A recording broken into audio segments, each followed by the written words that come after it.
பிரியமானவர்களே, இந்த நாளுக்கான அனுதின ஜெபம் சங்கீதங்களின் புத்தகம் 125 அதிகாரம் 1 முதல் 5 வரைக்குள்ள வசனத்தில் உள்ள பிரகாரம் நாம் ஜெபிக்கலாம். மகா இரக்கமும் கிருபையும் உள்ள எங்கள் அன்பின் பிதாவே, கர்த்தரை நம்புகிறவர்கள், கர்த்தரை விசுவாசிக்கிறவர்கள், உம்மை உறுதியாய் பற்றி கொள்ளுகிறவர்கள், ஆண்டவரே, உம்மையே அவர்கள் நம்பி இருக்கிறபடியினால் அவர்களை வாழ்க்கையை எந்த காற்றோ, எந்த மழையோ, எந்த வெள்ளமோ, எந்த புயலோ அவர்களை அசைத்து விடாதபடிக்கு கண்மலையாய கிறிஸ்து இயேசுவின் மேல் கட்டப்பட்ட வீட்டைப் போல உம்முடைய வார்த்தைகளிலே, உம்முடைய உபதேசங்களிலே, உம்முடைய வசனங்களிலே ஆண்டவரே நிலைத்திருக்கிறவரை சீயோன் பர்வதத்தைப் போல அவர்களை காணப்படுகிற தயவுக்காய் நன்றியோடு கூட ஸ்தோத்திரிக்கிறோம் ஆண்டவரே. மாத்திரமல்ல தகப்பனே, 2வது வசனத்திலே நாங்கள் பார்க்கிறோம், பர்வதங்கள் எருசலேமை சுற்றிலும் இருக்குமா போல கர்த்தர் இது முதல் என்றென்றைக்கும் தம்முடைய ஜனத்தை சுற்றிலும் அவர் இருக்கிறபடினால் அவர்கள் அசைந்து போவதில்லை.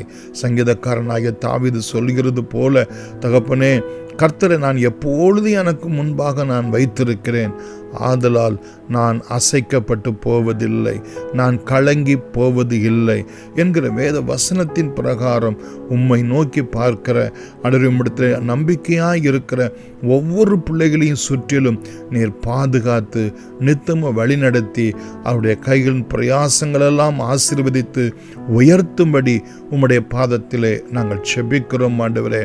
3வது வசனத்தில் பார்க்கிற பிரகாரம் நீதிமான்கள் அநியாயத்திற்கும் தங்கள் கைகளை நீட்டாதபடிக்கு ஆகாமியத்தின் கொடுங்கோல் நீதிமான்கள் சுதந்திரத்தின் மேல் நிலைத்து இராது படிக்கும். ஆண்டவரே, கர்த்தாவே, நல்லவர்களுக்கும் இருதயத்தில் செம்மையானவர்களுக்கும் நன்மை செய்யும் என்ற வார்த்தையின்படியே ஆண்டவரே, நன்மையும் கிருபையும் என் ஜீவன் உள்ள நாளெல்லாம் தொடரும் என்று சங்கீதக்காரனாகிய தாவீது சொல்கிறது போல ஆண்டவரே, எல்லா அநியாயத்துக்கும், எல்லா ஆகாமிய கொடுங்கோலுக்கும், அநீதிக்கும் ஆண்டவரே, உம்முடைய நாமந்தரிக்கப்பட்ட பிள்ளைகளுடைய சுதந்திரத்தின் மேல் வராதபடி பாதுகாத்து கொள்ளும்படியாய் நாங்கள் செபிக்கிறோம் ஆண்டவரே. அவர்களுக்கு தகப்பனே நீர் நன்மை செய்ய நினைத்தருளும் ஆண்டவரே. என் ஜனம் நான் அளிக்கும் நன்மையினால் திருப்தியாய் இருப்பார்கள் என்கிற வேத வசனத்தின் பிரகாரம் ஆண்டவரே, ஒவ்வொரு நாளும் உம்முடைய நன்மையினால், உம்முடைய இரக்கத்தினால், உம்முடைய தயவினால், உம்முடைய வழிநடத்துதலினால், உம்முடைய ஆசீர்வாதத்தினால் உம்முடைய பிள்ளைகள் ஆண்டவரே தகப்பனே ஆசீர்வதிக்கப்பட கர்த்தர் கிருபை பாராட்டும்படி நாங்கள் செபிக்கிறோம் ஆண்டவரே.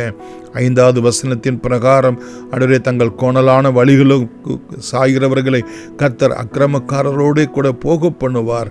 இஸ்ரவேலுக்கோ சமாதானம் உண்டு என்கிற வேத வசனத்தின் பிரகாரம் உம்மை நம்புகிறவர்களுக்கு சமாதானம் உண்டாவதாக ஆண்டவரே. அவர்கள் சாய்ந்து போகிறவர்களாய் காணப்படாதபடிக்கு உம்மிலே நிலைத்திருக்கிறவர்களாய் காணப்பட உதவி செய்யுங்க ஆண்டவரே.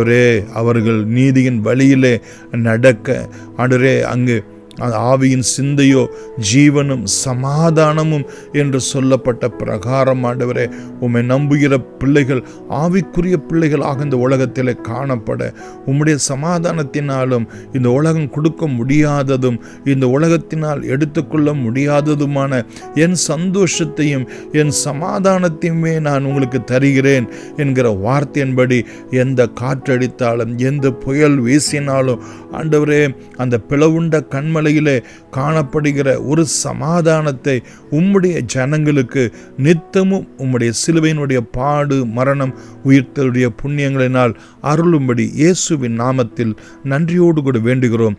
எங்கள் ஜீவனும் இரக்கமும் உள்ள அன்பின் பிதாவே, ஆமென். God bless you.